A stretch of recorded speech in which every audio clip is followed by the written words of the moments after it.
And officially live on Facebook as well. How's it going, team? Today's Friday. Always a good day. Fitness Athlete Friday as well. It's PT on Ice Daily Show podcast. I'm Joe Hanisco. I'm a member of the faculty team of the clinical management with the Fitness Athlete. I'm up here in Grand Rapids. Just opening up Onward Grand Rapids actually not too long ago, so just getting things going in the full swing, and happy to be here on this Friday morning to join you guys. Topic today is going to be Hook Grip 101, so just diving into some of the nuances and the wins, the where, the whys of the hook grip. Looking forward to kind of dropping some education and some maybe some clinical reasoning and performance-based stuff on why the hook grip is essential to our athletes in our strength conditioning world as well. So excuse me if you feel like I'm a little bit nasally. I'm battling a sinus infection. I'm on the up and ups, about 95% I would say, but that last 5% still makes me sound a little funky, so bear with me there.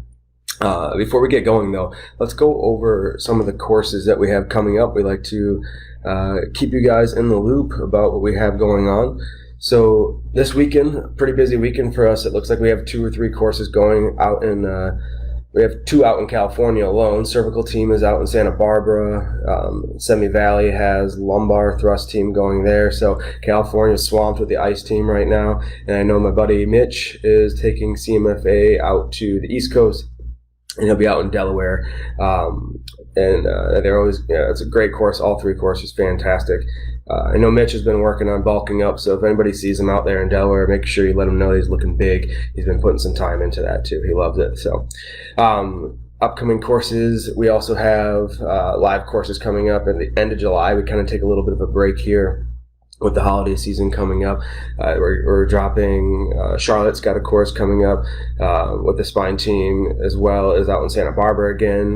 We're seeing spine team out there. So, and I believe New York has spine team coming as well at the end of July. So July is doing a pretty dang good job at absorbing spine courses. And then as well, we always have our online course offerings as well. I know we have the Fitness Athlete, like pregnancy, postpartum coming up here in July. Advanced Concepts, CMFA is coming up in the beginning of July 12th as well. So when in doubt, go on to ptonice.com, look for courses. They have live and online courses segregated out there, and we can dive into whatever it is that you guys need to get going on there. So let's get into the hook grip stuff though here. So Hook Grip 101.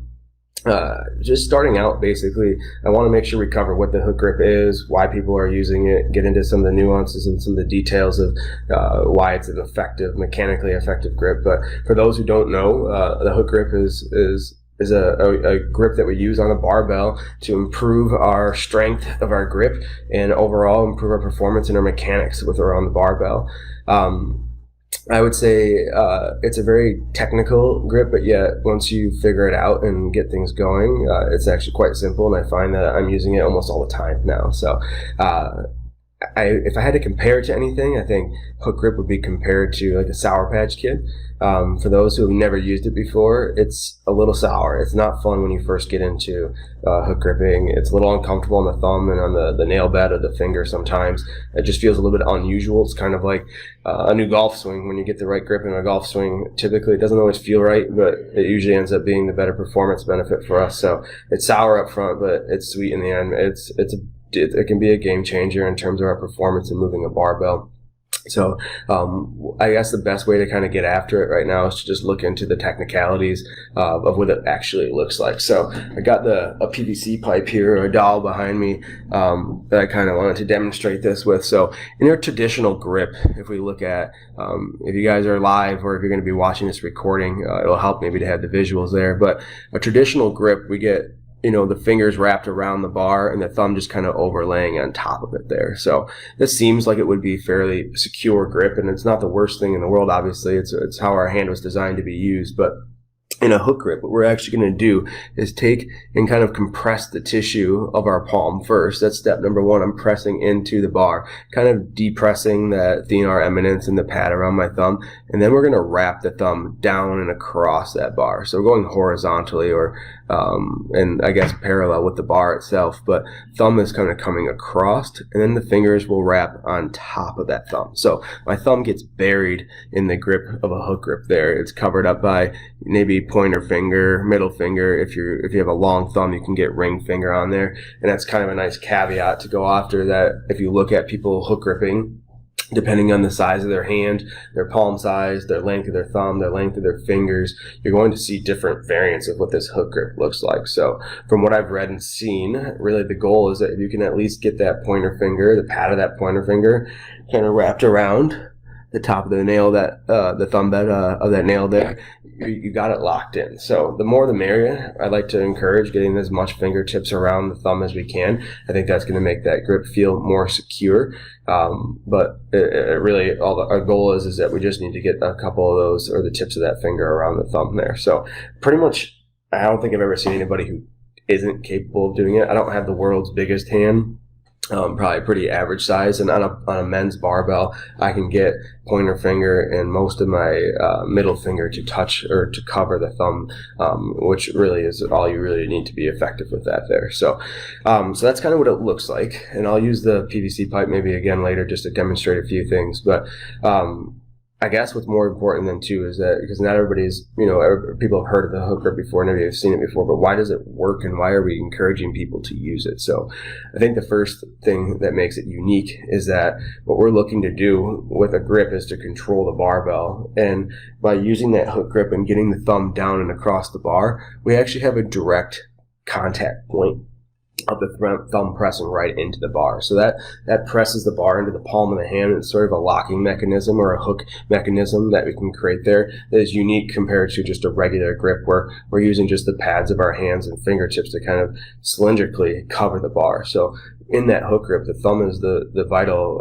the change there in which we're getting direct pressure back into that barbell.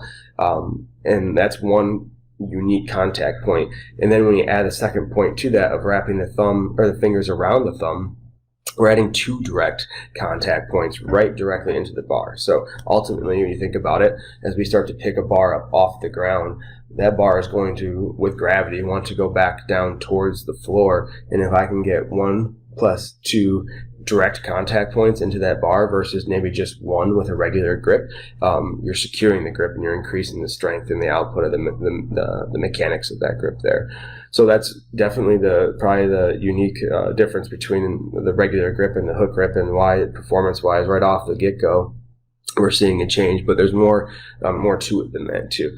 So by taking your thumb and sort of adducting and flexing it, internally rotating it across the palm of your hand, you're actually making your thumb appear a little bit longer. So you're creating a longer lever as well. So if we go back to physics and mechanics, long levers are powerful levers. So as opposed to here, where I have a regular grip and my thumb, it presents relatively as a short lever if it's even making contact with the bar. As soon as I adduct, flex, and internally rotate, I've created a longer lever to that arm, more distance and lever to that arm, which is going to give me more force across the barbell as well. So we have direct pressure, we have longer levers.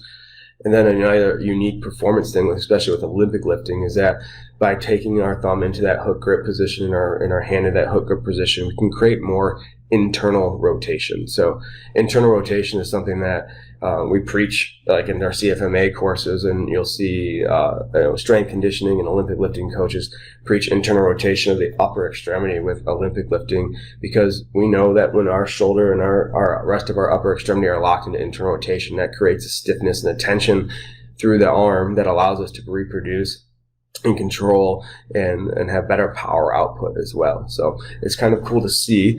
If I take a regular grip here, I'm going to put my hand right towards the camera and grip. What you're going to notice when I squeeze is that my knuckles go into a little bit more of an externally or outward directed rotation. So external rotation, in terms of an Olympic lifting and a strength conditioning standpoint here, often will lead to a little bit more flexion. So you can bend the elbow when you're in external rotation. It's extremely hard to bend the elbow and stay into internal rotation. And if we watch what happens when I do, again, regular grip, slight external rotations, knuckles going down, versus if I create hook grip, you see more of a level playing field here, which is relative internal rotation. And if I really squeeze, I can maybe create even a little bit of internal rotation where you see the knuckles drop inwards there as well. So just off the get-go, even though I'm going to be cueing my athletes to still create a little internal rotation through their extremity, just off the get-go by including that hook grip, you're going to promote relative internal rotation to the system there, which is just an advantageous position to be in for our lifters as well too. So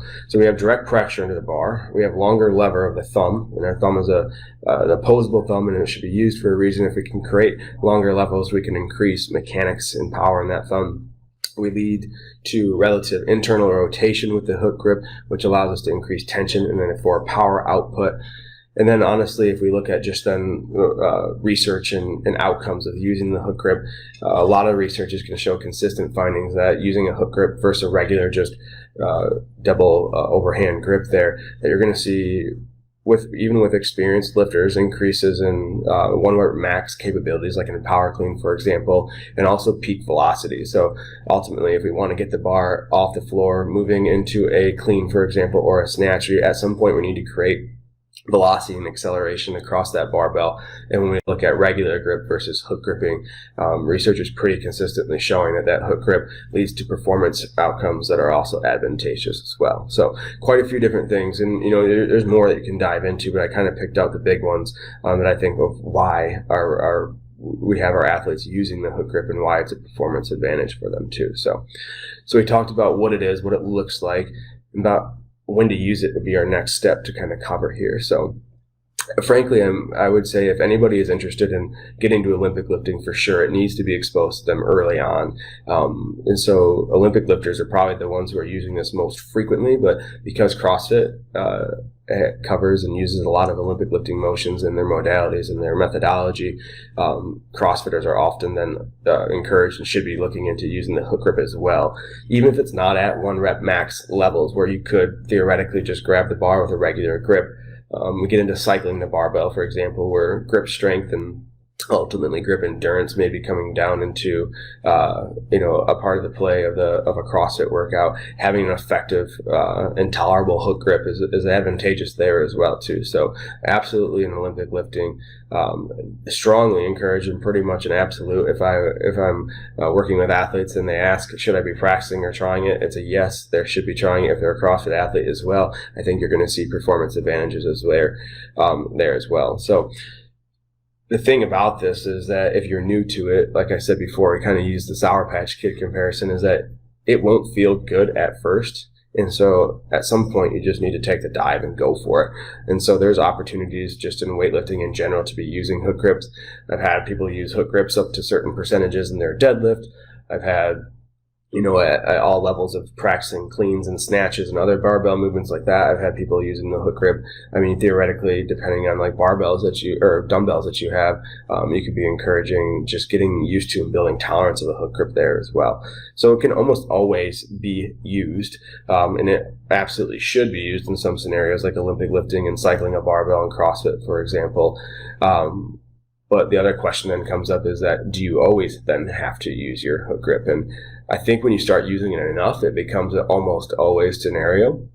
And the few times that I'm not personally using a hook grip is when I get into really high levels or high loads of my deadlift, where I'm actually finding that there's another grip alternative, which is a mixed grip, meaning that we're hanging onto the bar with one hand pronated, one hand supinated. Again, research and then anecdotally, I can tell you that most everybody can deadlift and pick up heavier weights with that mixed grip. So for me, again, that's a performance advantage, knowing that my deadlift, I'm using that movement to build posterior chain strength, back strength, and ultimately I'm trying to load that. So I don't want my grip to be my limiting factor there. So I'm not always using the hook grip. I will sometimes use other grips.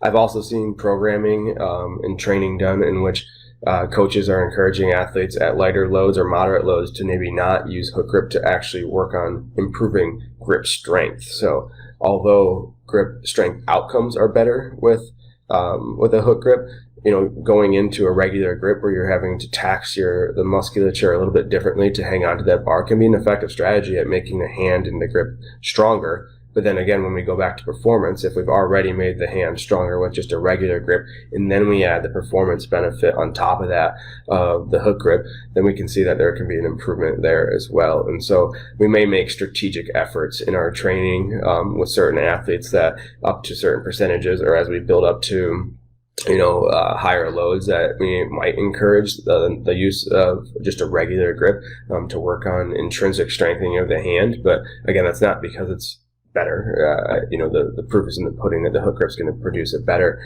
outcome in terms of performance, but it really would just be for building and adapting strength. So I think that really kind of covers the main points that I was trying to get across. I definitely wanted to talk about what it looked like. We went over, that it doesn't always have to look comparable for people depending on hand size and finger length. We can have differences there. We talked about why it works by improving contact points on the bar, longer levers of the thumb, promoting internal rotation, which is huge for performance benefits. And then we went into when we use it and when not to use it. And ultimately, I think the conclusion is there that we're going to be using that hook grip, especially as we get used to it more regularly than not. But there are times, either with deadlifting, for example, or specific performance and strength gaining potential of using a regular grip, that we might be trying to build strength in our grip by using a regular grip as well, too. So hook grip, if you haven't tried it, get out there and give it a go. Expect to be a little, expect the feeling to not be so great at first. You're going to be a little bit discouraged by how it feels, but put some time and some effort into it. And I think ultimately you'll see again that in the end, there's a huge performance benefit to doing it. And then there's a reason that everybody who's around the barbell has taken the time to adapt and to learn how to use that grip. So I hope you guys all have a great weekend. Thanks for bearing with me again through my nasaliness and my stuffiness here. Hang in there. Look forward to seeing you guys. Have a great weekend.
Hey, thanks for tuning in to the PT on Ice Daily Show. If you enjoyed this content, head on over to iTunes and leave us a review. And be sure to check us out on Facebook and Instagram at the Institute of Clinical Excellence.